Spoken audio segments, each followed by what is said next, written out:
किसानी के दिन फिर आगे पावन हरेली आगे। खेती किसानी के दिन फिर आगे पावन हरेली आगे। आषाढ़ बीत के सावन आगे झूमर झूमर मन नाचे। आषाढ़ बीत के सावन आगे झूमर झूमर मन नाचे।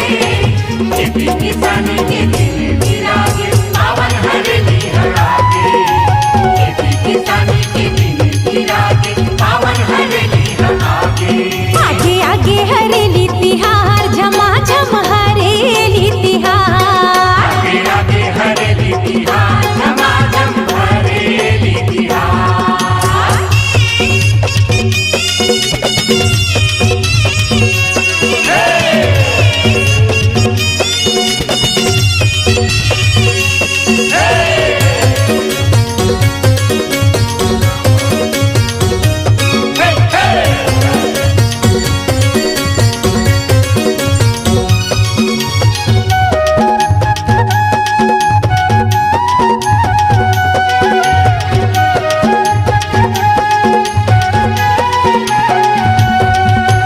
नांगर धोके पूजा करे सब लक्ष्मी लालो दिखवाए।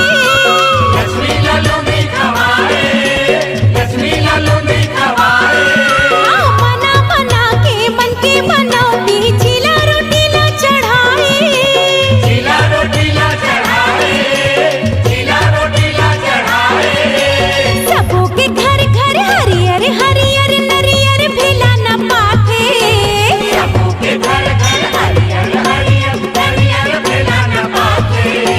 खेती किसानी के दिन फिर आगे पावन हरेली आगे। खेती किसानी के दिन फिर आगे पावन हरेली आगे।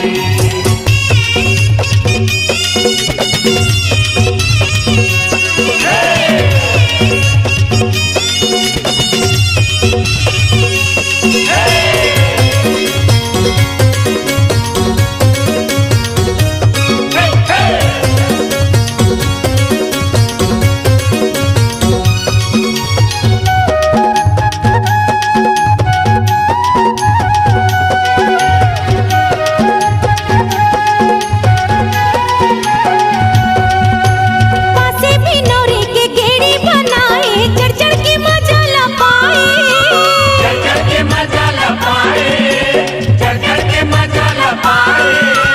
खो खो फुगड़ी ढेलवा रह झूल खेले झूले मन भाए।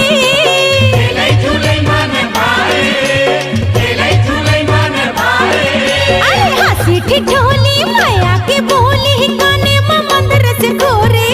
हंसी ठिठोली माया के बोली काने में मंदिर से घोरे। हाँ खेती किसानी के दिन